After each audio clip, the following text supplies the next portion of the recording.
I was, yes. It was 92 and a half years ago. And who was in your family? 2 boys and 2 girls, and mother and father. So what inspired you to become a presentation sister? Well, I just, that's a difficult question. I suppose it's the Spirit of God, I suppose, because I was taught by the presentations in my secondary schooling, and I was at another religious order too, but that was a boarding school thing. But I came back to the presentations. And when did you learn about Nano?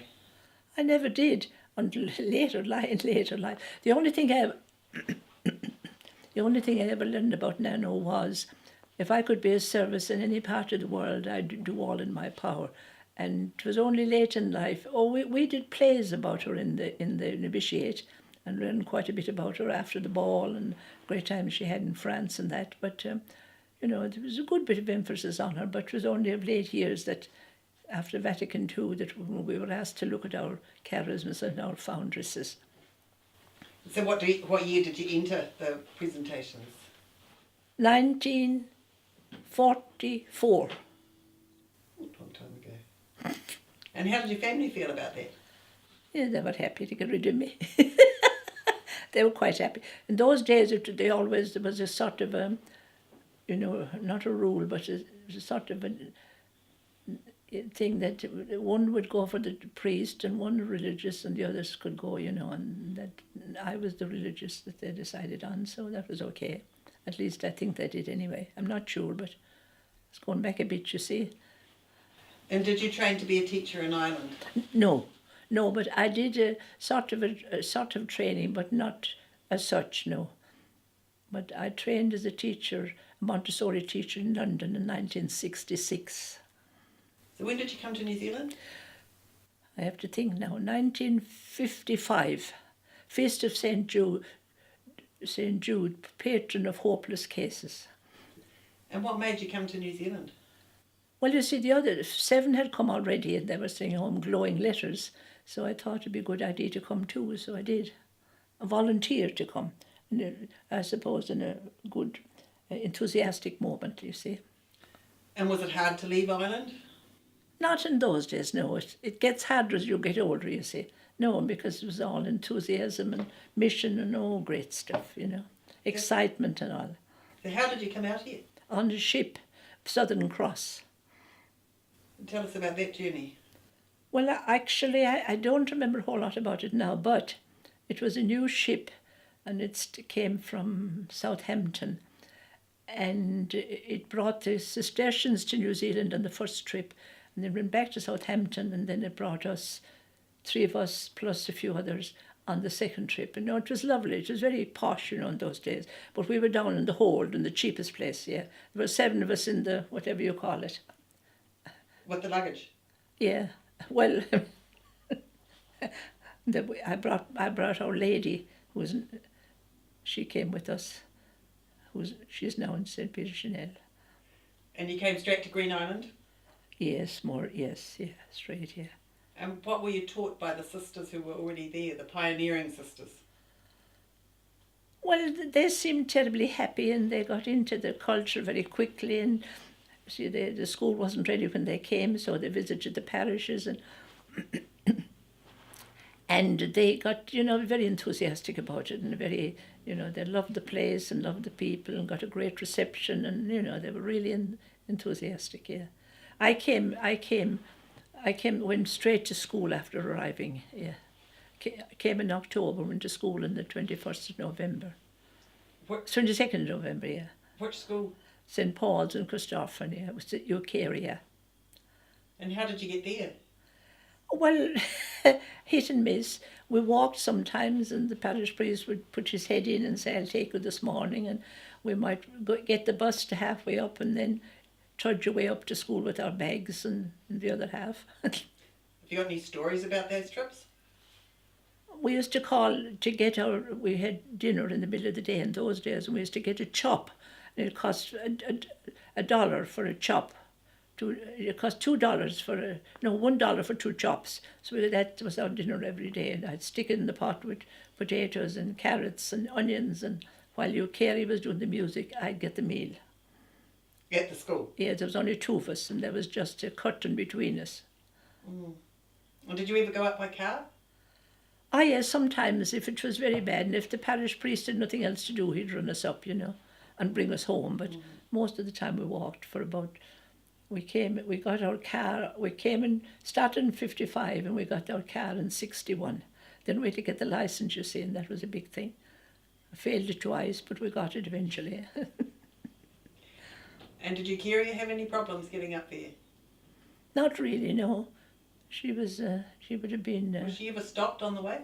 Well, she was stopped once. She didn't. The traffic officer was after her, but she didn't. She thought he was only saying hello, you see, and she was speeding. So you didn't teach in Ireland at all? Yes, for 8 years. So what was the difference between teaching in Ireland and teaching here? Well, I'd always taught in a hall. I can't remember now. There was more rote learning in Ireland than there was here, And the inspector would come to the door and we'd be scared stiff that we wouldn't get a good report, you see. And were the children much different? No, they're the same. It's lovely, same. Where else did you teach? I taught in Invercargill, South Invercargill for a year, and up in Eastbourne for 2 years, and in Manaya for another year. And back to Green Island. And back in Costoffen for 12 years. 6 on my own and 6 with Eucharia. And did you do anything other than teaching? I did, yes. What did I do? When I taught speech and did speech exams myself, And then when I got out of teaching, I did other things. When it came to a big decision had to be made if you wanted to teach when the schools were integrated. So I didn't want to that because I'd have to do some other sort of stuff because Montessori was not accepted in New Zealand, you see. So I did parish work there. I did a year in Dublin, trained for parish work, and I did parish work then for about 25 years. As well as that, I was an industrial chaplain, and I visited prisons, men's prisons and women's prisons. And I did Citizens Advice Bureau, and I did Vincent de Paul. So where were you an industrial chaplain? Where did that happen? In Cadbury's, and that was a very popular place to be because in those days we got cheap lollies, and I used to tell people you get them off the floor so that they wouldn't eat too many, but they were never really off the floor. They were, seconds, something might be wrong with them, and they mightn't have gone well, and the paper mightn't be on properly, and we used to get loads of them, bags of them for a couple of dollars, yeah. My friends used to get them. We're not supposed to look. My friends used to get them. And what about the prisons? I visited the women's prison for 3 years, and that was an extraordinary experience. Father Seller wanted somebody to go in to do catechetics, and I put my hand up one night at a meeting, so he accepted me, so I went there for 3 years, and that was lovely, yes. I used to visit there every Sunday, bring them out for cups of tea when they were allowed out, bring them to Mass, and before they were got home and they'd come out for a meal and the sisters would put a meal on for them and all that type of thing. It was lovely. Different times. No drugs involved in those days that I knew of. And did the sisters have any relationship with the seminary when it was here? Oh yes, seminarians were always coming in for cups of tea because they were always hungry. And Mother Rain used to make lovely tarts, apple tarts, and they'd come in. One time they came in and the bishop came up one route and they ran away the other route, and because they didn't want to see him. What sort of celebrations did you have? Have you got any memorable celebrations that you can tell us stories about? Well, we had the biggest celebration in the parish was the parish fair. That was 3 days: Friday night, Saturday night, Sunday, and it was in the hall.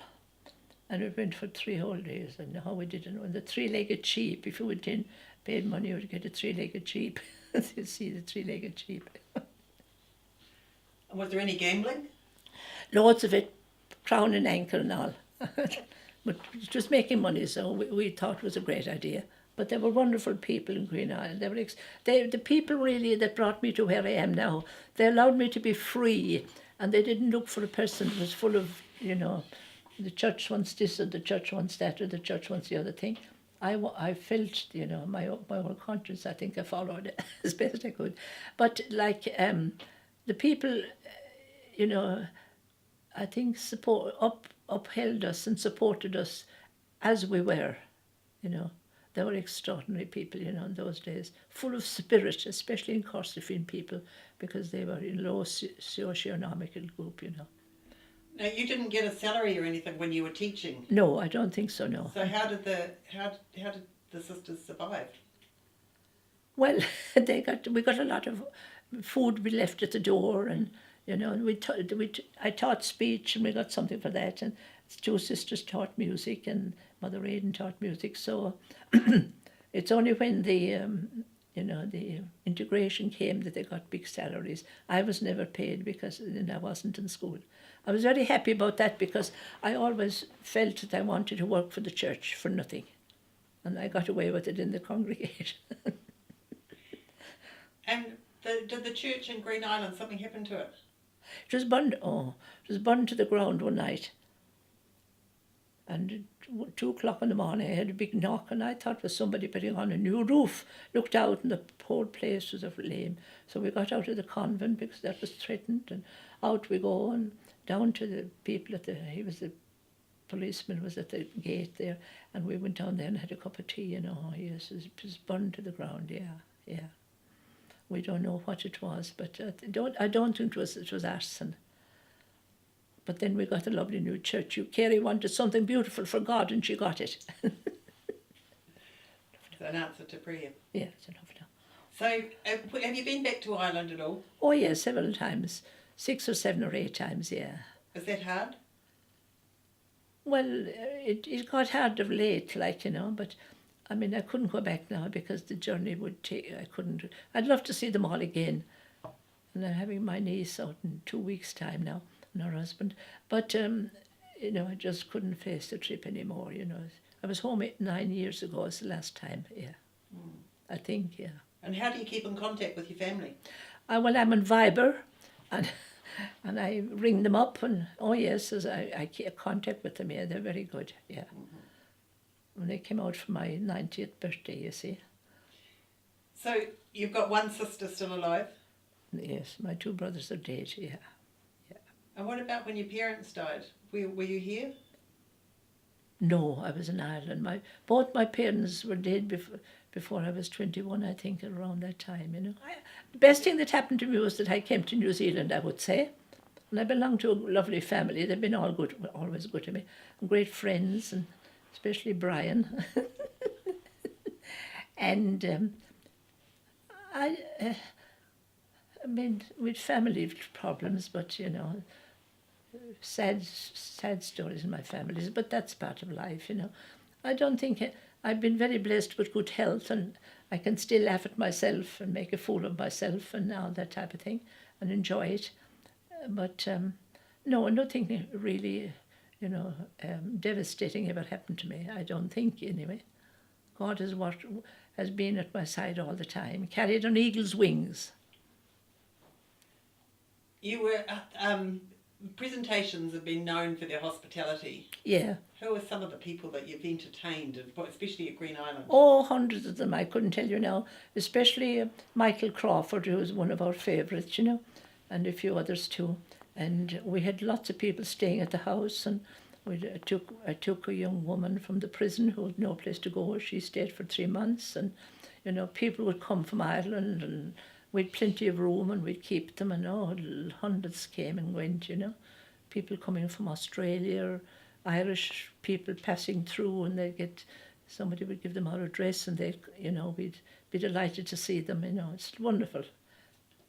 Is there much mixing with the other congregations?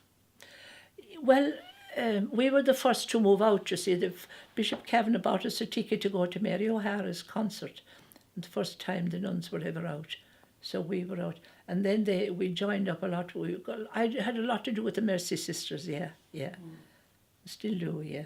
What about celebrations with them? Did you ever have the Christian Brothers or anybody celebrating? All with the you? Christian brothers weren't allowed out in those days. They were too young to be coming to our place. No, they weren't allowed out. They were very, very strict. Did they ever come? Oh, they always came, but it was always at night when the superior was in bed. Why is the congregation called Presentation Sisters? Well, because we were when we were sent to Rome to get the congregation, whatever you call it, we were Sisters of the Sacred Heart. But there were so many Sacred Heart sisters that Rome asked us to change. That's what we hear anyway. And then O'Neill had a devotion to St. John of God and something about the presentation of Our Lady. She was into that, so that's what we got. We came to with that. Not Mary being presented at the temple when she was very young. In those days, girls, when they were very young, were taken up to the temple and they were looked after in the temple, and there were 7 or 8. And her mother and father brought her to the temple, so we're told anyway. And they looked after her, and that's what, and she became a mother of God, so. Do you keep in touch with any of your ex-pupils? Yes, I had one of them to see me lately, yes. He was in trouble, he came here. Oh yeah, quite a few of them, yeah. And you would have educated a lot of the priests and religious that are around now. Oh, the Harrisons, yeah, John, one of the, Tony Harrison, Kevin Morton, who else was there? Anthony McPhelan, yeah, quite a few of them, yeah. Susan McGregor, I suppose, yeah. What differences have you noticed have you experienced in the church since Vatican II? Oh, it makes a wonderful, wonderful, wonderful. Well, of course, the vernacular was the big thing, I was there in the Latin days, and all the rules and regulations, and which never really took with me in lots of ways. And, it is the church sort of so open nowadays and so welcoming, and, so we know what's going on, and people are, there's a lot of emphasis on hospitality. In those days you just came to Mass and looked holy, and that was fine. Nobody ever looked holy or not. Just coming back to presentation, how's the charism of presentation grown over the years? How have you seen it grown and developed? Yeah, you see, that's my big thing at the moment that I'm thinking of. Loving Nan O'Neill and all she did and said and didn't do and didn't say or whatever, that's fine, but to me that's not the charism really. To me the charism is why she did what she did and how she did it, and the most extraordinary times. I mean, we may be persecuted at the moment in some ways, but I mean the time she was there was nothing to hold on to except faith and courage and prayer, and I mean she's an amazing woman really. And she spent 5 hours a day in the church, which I never do, praying. And how she did what she did and why she did it and how she got the stamina to do it, She wasn't a very well person. She died at 68, I think, How would you like to see the charism develop into the future? Well, I'd like to see a lot more emphasis as we talk among ourselves, and try to get to the bottom. Of course, it's a mystery. I mean, it's all a mystery. And how to get to delve into why she did what she did and how she did it. And of course, it's her prayer life, I suppose. And how she, stood the whole thing, and the stamina that she needed, and the bad weather, and the terrible drug system and all that type of thing. And, the penal laws on top of her, and the family, and a very wealthy woman, and she gave away all that. How anybody could do that, is extraordinary, really. On her own, most of the time, until the family got behind her, and then she founded a congregation to carry on the work. But I mean, we're getting there, you see. She's 300 years dead, so now we're getting really to the nitty-gritty of the whole thing, I'd say, to see why we're here, That's what I'm thinking of, anyway. And what are the changes you've seen in religious life? What was it like? Oh, hundreds of them. What was it like when you changed after Vatican II? Oh, it was wonderful. Not that I needed much change. I was always a bit free, I suppose. But You know, you had to get permission to, if you wanted to get some money, you had to go to your box with money in a little tin box, and you had to get the money to buy needles or something, and you know, whatever you needed, and all little permissions. Which of course, you know, could I get my mother? We had to get permission to write home, and our letters were we didn't get our letters during Advent or during Lent. They were all kept until the Easter or Christmas. And all that sort of thing. Then we changed our garb because the Pope asked for us to do it, so that was, we were happy to do that, I think, most of us. And then, stop for a while. Keep going. And then, you know, there's far more freedom now, and women are, you know, wonderful writing on religious life by women, and lots of, you know, wonderful books now on our charism and religious life, and, you know, extraordinary things happening. And what do you think what do you think religious life will look like in a few years' time? Oh, it will still be there, but God alone would know, I'd say, yeah. Are you involved in any ministries at the moment? Yes, I go to the hospital 2 days a week, give Holy Communion to the sick, yeah. I love that, yeah. Have you ever retired? Well, I suppose I haven't really. You've been recycled. Been recycled. But because I feel I can do what I do, but the time will come when but I enjoy what I do. I've enjoyed every one of my ministries. I loved every one of them, so that's great, yeah. And this was the one I always wanted to do. But when Eucharia died, then Mark asked me, would I like to be in the take Holy Communion? I said, love it, yeah. So I'm in that sense, you know. And what's the legacy you would like to leave? The legacy, that I brought people some chocolates when they were available at Cadbury's. And I'd love to leave a legacy that I helped someone along. If I help one person to live life and so I have so many children, you know, through my hands. If I was starting again, I'd do it all differently, I hope. But so many children, I meet a lot of them in the street, and you know, most of them are very happy, I think. But you know, I'd love to leave a legacy that I made the world a better place. Just for one person, even that would make me happy. And tomorrow we're having the celebration of Nano's 300th year since she was born here in Green Island. If Nano was there, what would you like to say to her? I'd congratulate her on being such a wonderful woman and being so humble and gracious. I've read quite a bit about her, and she was always gracious. She was, you know, strong, and always treated with people with dignity. I think that's lovely.